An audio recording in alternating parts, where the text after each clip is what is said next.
Rahim. Assalamu alaikum. In this video we will discuss about the estimation of microbial content. Actually जो भी चीज़ें होती हैं जैसे कि फूड अब बस आ जाता है कि डिफरेंट फूड इंग्रेडिएंट्स हैं या फूड है जिस तरह के फास्ट फूड है या कुकड फूड है, तो उसमें कुछ टाइम के बाद माइक्रोब्स खुद ग्रो करते हैं अगर उसको प्रॉपर इन्वायरमेंट ना दिया जाए। यानी अगर हम कोई भी हमारे फूड है घर में उसको अगर हम फ्रिज में नहीं रखते तो देन वहाँ पे माइक्रोब्स आ जाते हैं। इसके अलावा मिट्टी है, इसमें भी माइक्रोब्स होते हैं। यानी ये इन्वायरमेंटल फैक्टर्स होते हैं। कहीं पे वुड पड़ी हो वहाँ पे भी माइक्रोब्स आ जाते हैं। मीन्स के माइक्रोबियल कंटेंट को एस्टिमेट किया जाता है। इसके अलावा डिफरेंट सॉफ्ट ड्रिंक्स फॉर्मेशन होती है, तो उसमें भी जो है वो माइक्रोब्स की ग्रोथ हो सकती है। तो ओवरऑल जो यहाँ पर मेन थिंग है कि जब माइक्रोब्स ग्रो कर गए हैं उसके बाद उसको किस तरह से मेजर करना है या एस्टिमेट करना है, वो किस तरह से मेजर की जाता है। इसका सबसे सिंपल और आसान तरीका ये है कि सबसे पहले हम अपना जो एक लोकेशन है वहाँ से सैंपल को कलेक्ट करें। कलेक्ट करने का ये तरीका है कि हम एक प्रॉपर वे में, ये नहीं कि हाथों के साथ ही जो है वो उसको उठा के और रख ले, क्योंकि हमारे हाथों पे भी माइक्रोब्स होते हैं। इवन हम सांस लेते हैं तो सांस के थ्रू भी जो माइक्रोब्स होते हैं वो आ सकते हैं, उसमें शामिल हो सकते हैं।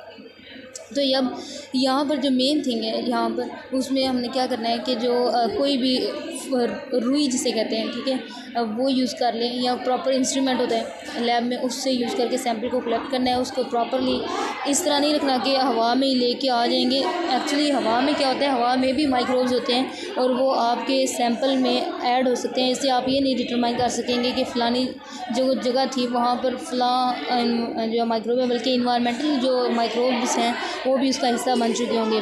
तो इस चीज़ से बचने के लिए जो पहली चीज़ की जाती है वो है उसकी स्टरलाइजेशन। स्टरलाइजेशन का मतलब है कि हम उसको एक प्रॉपर इन्वायरमेंट देते हैं सेव करने के लिए। मीन्स के उसको एकदम ही बॉटल में रख के या जो भी बीकर है उसमें रख के उसको पैक कर देना, seal pack, means that paraffin के साथ उसको बिल्कुल क्लोज़ कर देना है। उसके बाद क्या होगा, जब वो क्लोज़ हो जाएगा तो उसको हमने लैब में ले आना है, क्योंकि अब हमने इसकी करनी है एस्टिमेशन। तो उसमें जो बाकी सारा इंग्रेडिएंट है उसको हमारा जो मकसद है वो है उसको बिल्कुल ख़त्म करना है। तो उसके लिए क्या किया जाता है, एक फ़्लो जिसमें यूवी लाइट प्रोवाइड की जाती है। ये एक इंस्ट्रूमेंट होता है जहाँ पर यूवी लाइट प्रोवाइड की जाती है और यूवी लाइट का ये काम होता है कि जो दूसरे इंग्रेडिएंट्स होते हैं उसे बिल्कुल ख़त्म कर देता है। उसको ख़त्म करने का ये मकसद होता है कि जो सिर्फ माइक्रोब्स या बैक्टीरिया हम एस्टिमेट करना चाह रहे होते हैं वो सिर्फ उसमें रह जाते हैं।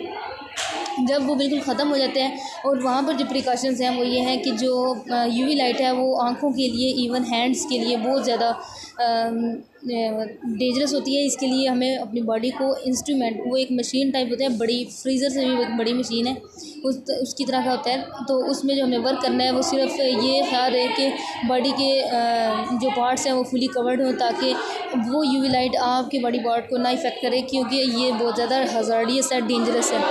जब वो प्लेस करके 45 मिनट्स के लिए जब यूवी लाइट उसके ऊपर इंटरेक्ट करती है तो सारी जो है वो बाकी सारी चीज़ें डैमेज हो जाती हैं। मीन्स इवन कि अगर किसी और तरीके से वहाँ पर माइक्रोब्स इन्वॉल्व हुए भी थे तो उनकी भी डिग्रेडेशन हो जाती है। अब इस पॉइंट पे क्या करना है, जो हमारे पास बैक्टीरिया होंगी उसको हमने जो एक प्लेस है उसको उधर रख के चले जाना है। वहाँ पर क्या होगा कि जो बैक्टीरिया है वो एक प्रॉपर वे में ग्रो करेंगे। ओवर द नाइट हमने रख के चले जाना है। जब हम नेक्स्ट देंगे तो वहाँ पर हमें स्पॉट नजर आएंगे। स्पॉट का क्या काम होगा कि जो स्पॉट होते हैं वो basically of colonies of the bacteria या जो भी माइक्रोब्स हैं। तो जो वो एक स्पॉट है वो बेसिकली एक सेल यानी उसकी ग्रोथ को शो कर रहा है। अगर हम उसको कलेक्ट करेंगे, उसकी आइडेंटिफिकेशन कर लेंगे एक इंस्ट्रूमेंट में, वो जो इंस्ट्रूमेंट होगा वो बेसिकली कौन सा होगा जो कि उस सेल की आइडेंटिफिकेशन कर देगा कि ये वाला इंस्ट्रूमेंट था। इस तरह जो है वो इस प्रॉपर बैक्टीरिया की आइडेंटिफिकेशन हो जाती है और नंबर ऑफ़ सेल्स को अगर हम गिन लें तो वो उसकी क्वांटिफिकेशन हो जाती है। एंड यहाँ पर जो है ये भी इन्होंने पहले सैंपल रखे हैं, फिर जो है ये इन्होंने एक प्रॉपर मीडिया दिया है। मीडिया का ये मतलब है कि उसको न्यूट्रिएंट्स प्रोवाइड करेंगे तभी ग्रो करेंगे ना ओवर द नाइट। इवन आपके पास जो बैक्टीरिया उसको न्यूट्रिशनल, जिस तरह हम कहते हैं हमें अपनी ग़िज़ा के तौर पर जो है वो प्रॉपर न्यूट्रिशन या बैलेंस डाइट चाहिए होती है, इस तरह ही जो बैक्टीरिया उसको प्रॉपर ग्रोथ के लिए जो एक मीडियम चाहिए उसको वो प्रोवाइड करना है। और जब उसको हम मिक्स करेंगे आफ्टर दैट ये स्पॉट की तरह जो है ये शो रहा है, ये शो कर रहा है कि यहाँ पर जो है इसकी बैक्टीरिया की ग्रोथ है।